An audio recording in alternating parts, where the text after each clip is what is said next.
From Orthodox, that was Head on a Spike, and joining us from the band, please welcome everybody, Adam Easterling to Pulse of the Maggots. Dude, how you doing today, man? I am doing great. Hell Very, very yeah. excited to be here. We're excited to have you. We've been playing the band pretty much for the entire promotion cycle of this, or loving the new metal That's meets awesome. metalcore or the hardcore, all that stuff. So I do have to ask, my friend, I'm going to start this off with a question that I'm sure that you've heard many times, but Okay. people need to know. I've lived in Nashville since 2014. You've been Oh, here pretty much your entire fucking life. People think that Nashville is just a country music area, right? But there's plenty of underground, whether it's hip hop, whether it's metal, whether it's rock and roll, whatever have you, in here. As a native, what is your experience with the local scene, both growing up and as Orthodox has become a fixture in both here and the USA in at large? so in regards to just like music in general in Nashville, like it's known as like the country music mecca and such.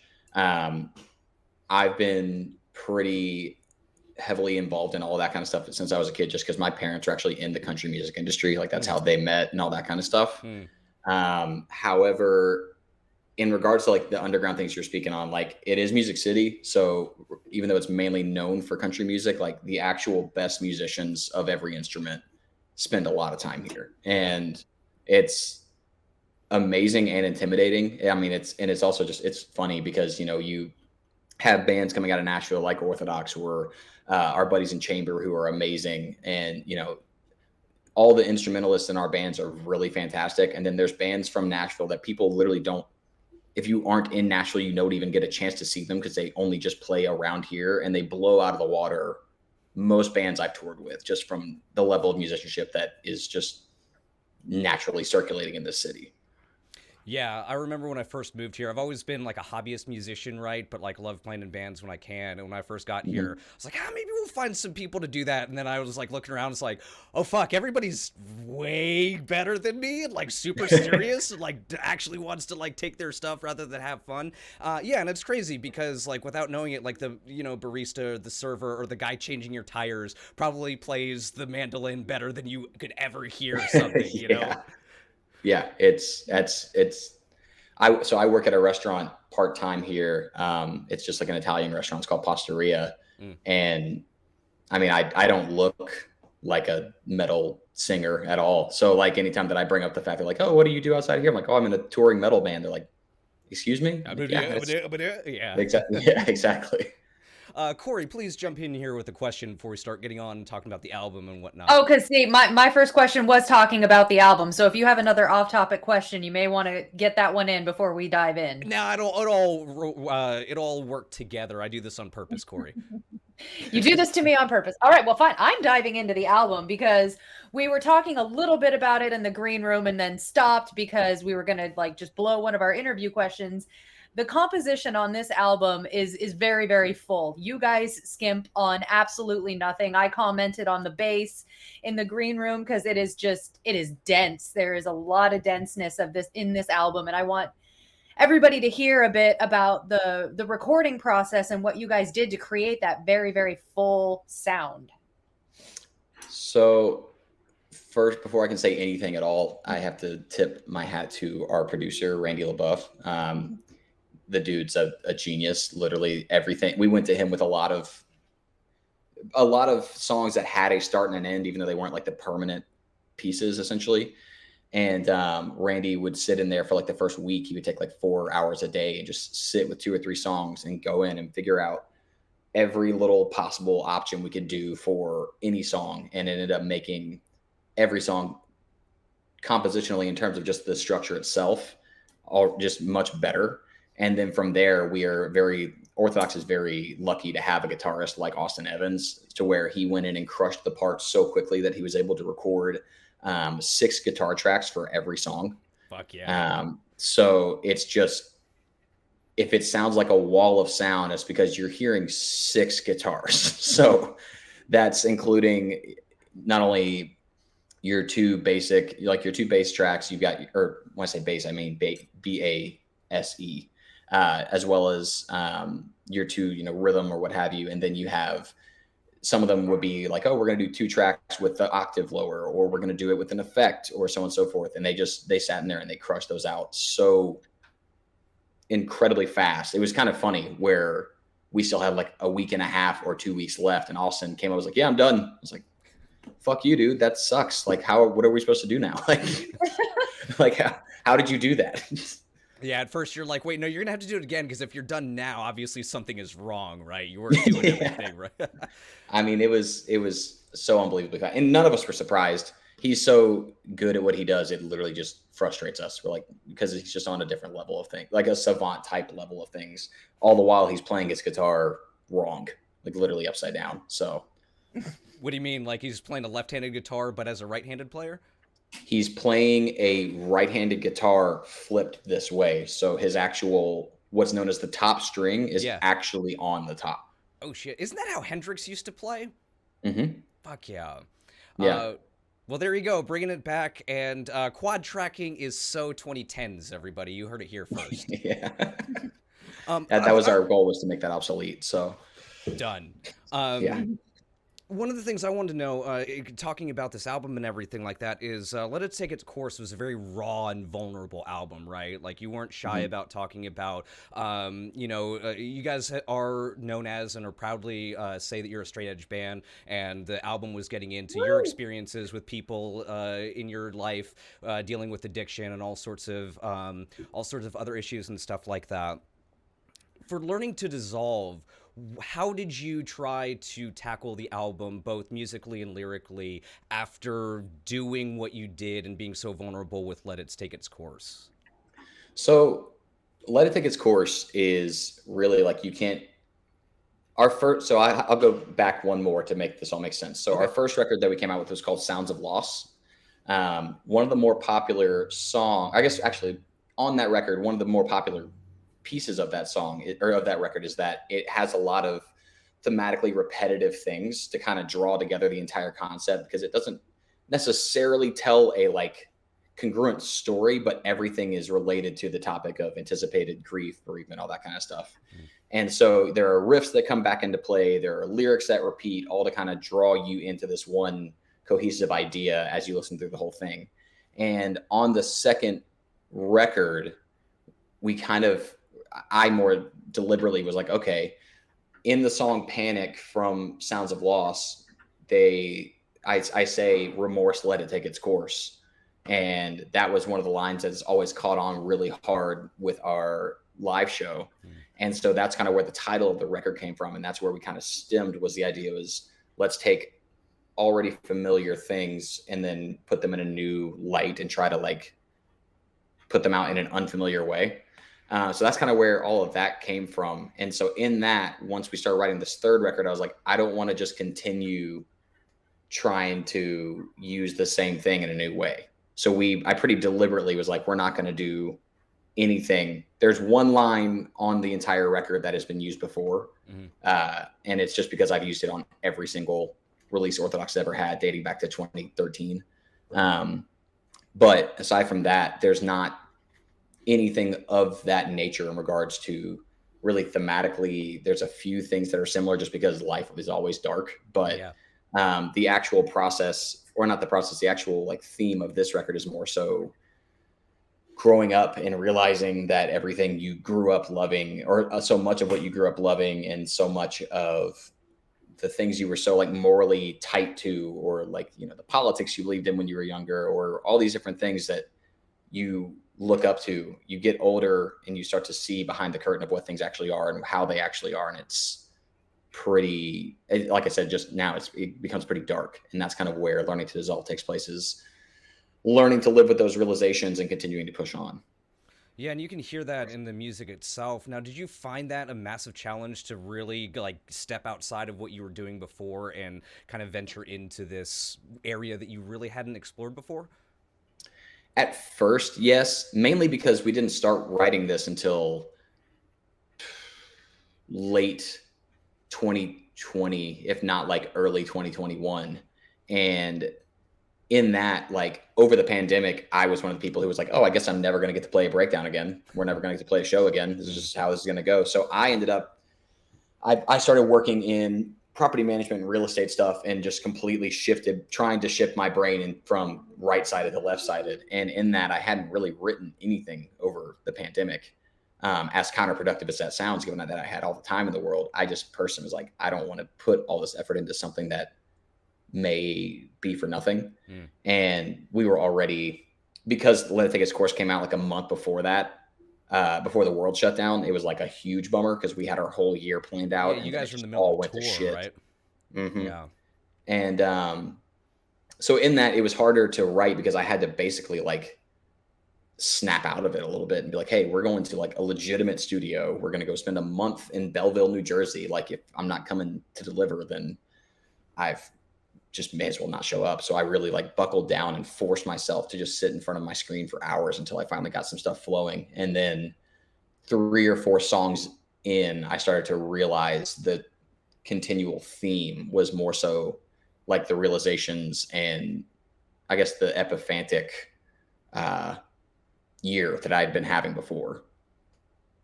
Wow. Yeah, it's, you know, we always say songwriting is like a muscle, right? And we don't use it for a little while. It takes that little bit, but I'm glad you were able to get back into it because, yeah, you're right. A lot of us pivoted or did something or like, oh, well, we should be spending this time to do something. But like we all dealt with what we were doing in our own different ways and trying to deal with what was going on in the present and look ahead to a future that you couldn't see. Corey, please jump in here as well. Oh yeah, definitely. And this album, like you pointed out, marks a progression, a change in direction for you guys. What are some maybe more unexpected influences that you had when writing this album versus the previous 2 that people may be like, wait, what? Musically, I can't speak super deeply on like the music influence of it. I know one that like everybody obviously always says like, oh, they like Slipknot, they like Korn, all that stuff. But it's kind of like if you're playing anything that has like rhythm and a fat bottom string, then like most of the time it kind of just is going to sound like those bands nowadays just because they did it so well. But I know Austin dug a lot into Chimera, which is a band that not a lot of people really think that much about when they're listening to stuff like us. But if you like hearing that, when you go back and listen, like think of that band, you're like, oh yeah, he definitely likes that band. For me personally, lyrically, I always pull from, I don't really listen to a ton of metal as it is. I'm really big into R&B and soul and all that kind of stuff. But growing up, I was super into, you know, country music and bluegrass and all that kind of stuff. And there's a group called Nickel Creek. And they're like I think they're a 3-piece, and a guy named Sean Evans, Sarah Evans, and Chris Thiele. And they do a lot of really cool personification in their lyrics where they can write songs that have really cool delivery and concepts you don't usually think of. And so they've always been a big inspiration to me and are essentially where I would go to if I was like kind of stuck in trying to figure out a way to deliver something. I would be like, okay, what's something they did that was similar? And then I would try to relate that delivery to something I could pull in, because obviously like screaming in a metal song is gonna be a little darker than what the bluegrass stuff is, but they're a very big one for me. And then Aesop Rock, which is a really good underground rapper, is probably one of the most like metaphoric lyricists of all time. Yeah, I have him in my playlist. Poking around there, yeah, he's very good. Yeah. Yeah, definitely interesting, because when I was listening to the album and also the song that we just played, there's like some almost underlying progressive just moments where it's like there's just like a flash of that kind of, I don't know the good word for it, but like the twiddly bits that you get in, in progressive music. It's the best way I can describe it, the twiddly bits. And I was just curious where those moments came from in particular, or if they just came from nowhere. I think I need further description on what a tiddly bit moment is for you. Twiddly bit moment. I'd have to go back and point it out. But yeah, definitely. It's definitely cool, the composition, because it does go far beyond just groove metal, new metal, those kind of influences. There's little surprising moments that I really did. I really dug on this album. Thank you. So speaking of that as well, like obviously, you mentioned, people listen to this being like, oh yeah, they like Korn and Slipknot and whatever, right? Like obviously y'all do. Like I know that you guys have said influences, like and that you're like many of us around this age, right, who got into those bands before we discovered your Entombed or your Death or whatever it was. Hmm. And I think I was reading an interview over the weekend where you guys said that you weren't exactly sure how in your previous releases how that was going to go over because of how much shit talking was done to like new metal bands and stuff like that in the past. I'm curious to see, like, you've been on tours, right? You've been hanging out with different bands who take various elements from these type of bands or other bands. How have you seen the perception of new metal, quote unquote, grow or change over the past, like, let's even say just like 10 years? Man, I think it's in a totally different place than it was 10 years ago, because realistically, you're seeing a pretty big resurgence in the influence of it, in terms of like, it's always been there. It's just been a lot more subtle, but bands are really going back to it heavy and doing kind of their own modern interpretation of it. And I think that's because all the musicians you see in the touring circuit these days were new metal fans growing up. We were just we were young in that era. And the difference is that like the ones before us were either just before or just after, so on and so forth. We're just kind of in that pocket where that is the kind of music that was the most influential to us as people, or as children more so. And I think that's going to make a big difference in what you see for probably the next few years as well, in terms of what is released.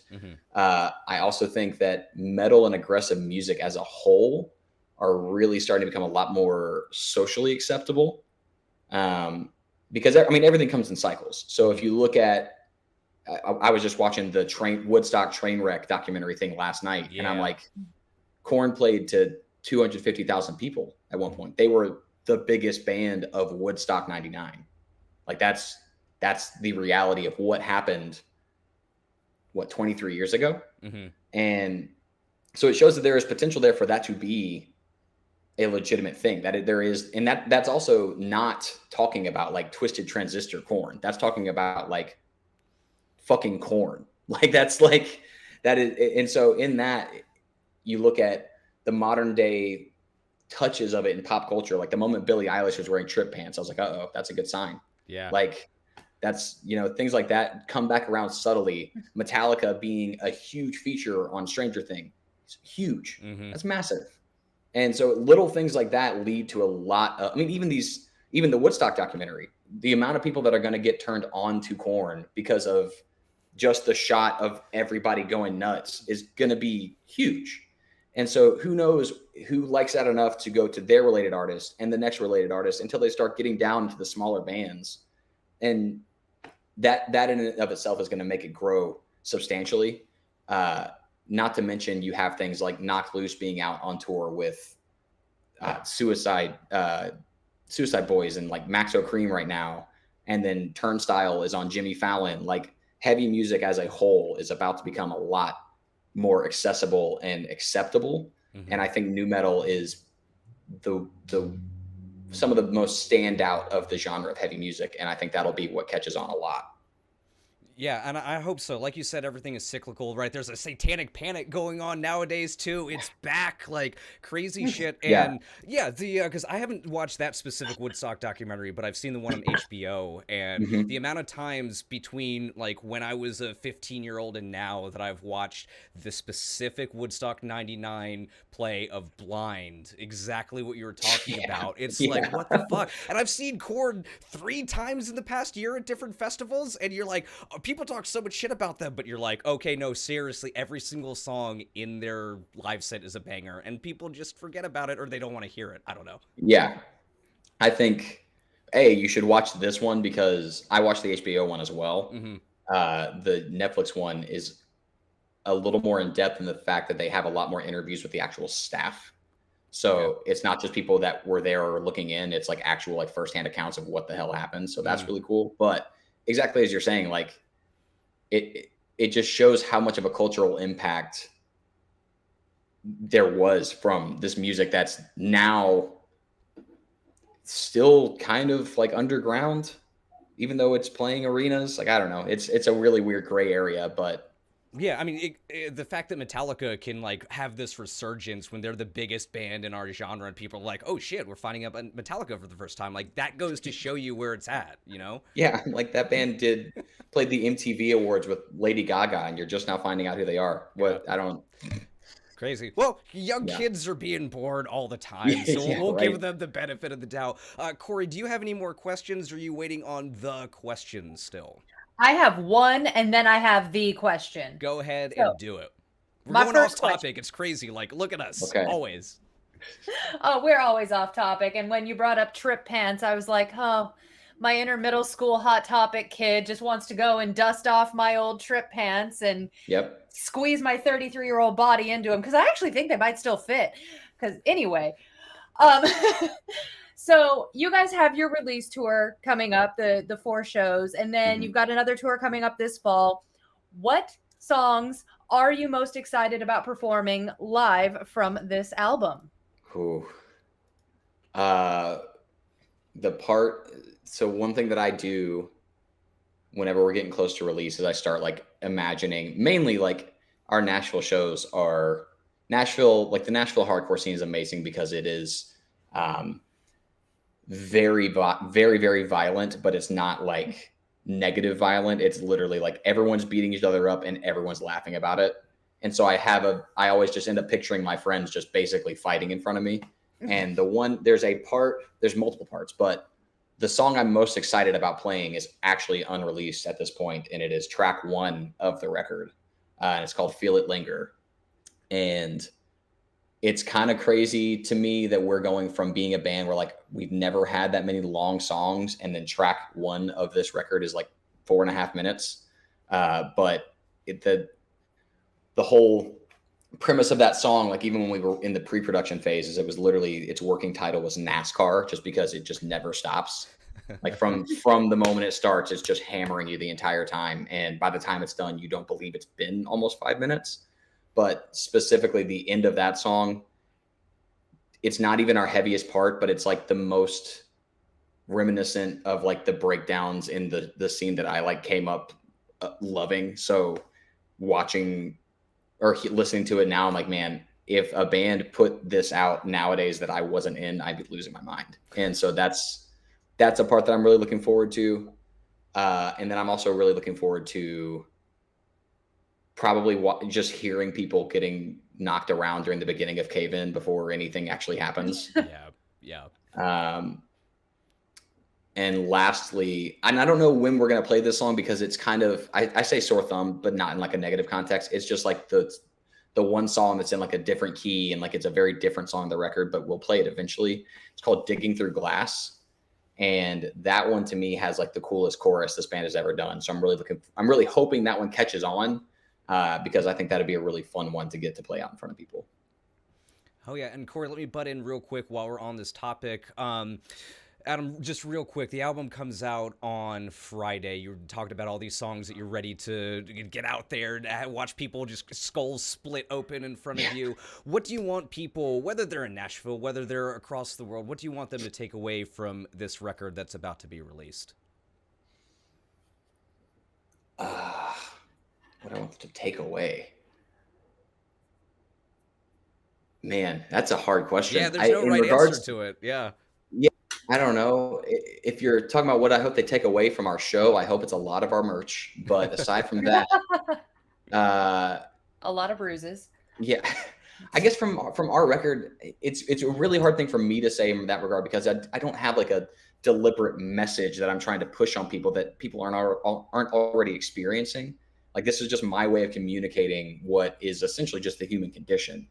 And in that, I guess one thing that has gotten us to the point where like, if you'd have told teenage me that I'd be doing an interview with anything related to Knotfest, I would have never believed you. So to even like get us to this point, the thing that's kind of pushed us there is always being willing to just do the weird shit other people won't. And so if you could take anything away from not just this release, but any of our stuff, is pretty much fuck what anybody has to say about your music. It's your music. Write what makes you happy, because I'd much rather play to 50 people playing a song I love than 1,000 playing some shit I hate. So Fuck yeah. Fuck yeah, man. That's what the ethos of this whole show that we're doing is about, man. So I love hearing that. Corey, yeah. break them in with the last question of the evening, the most important question, Adam, you'll ever answer in your life. Okay. Yeah, seriously, this is the most career-defining question you will ever be asked. Okay, I'm here. What is your favorite dinosaur? My favorite dinosaur. Oh my gosh. So I've recently probably grown a little more partial to just like the Jurassic Park rendition of the Velociraptor, mainly just because my dog, his name is Surge. He is very awkward and he like whines a lot, and it kind of sounds like how the baby Velociraptor in the second Jurassic Park does when it's no, that's not even a Velociraptor. That's a T-Rex. Damn it. Whatever eats the most people. That's probably my favorite. Whatever eats the most people. Yeah. I'm pretty sure my fiance's emoji beside me in her contacts is a Stegosaurus because my neck is so long. So maybe I could be more partial to that. I don't know. Yeah, it's fuck yeah. I feel like I just believe that. I see some dinosaur emojis in the chat right now. So fuck yeah. Yes, there we go. Okay. Adam, thank you so much for joining us to talk about your music, to share, what it is about you in this space. Everybody, the newest album from Orthodox, Learning to Dissolve, is coming out this Friday. Make sure to go pick it up. Hey, you mentioned Chamber a little bit later. I know y'all are playing at the end on the 28th. I've got some scheduling things going on, but if I can get those around, I will see you there, my friend. Oh yeah, please give me a call, email me, whatever. I'll happily slide you through the door. Fuck yeah, my friend. All right, everybody. Adam Easterling from Orthodox. My dude, thank you for joining us. Thank you for giving us your time. Congratulations on the release, and we will be listening to it on Friday, man. Awesome. Sounds great. Thanks so much, guys. Absolutely. Take it easy, my dude.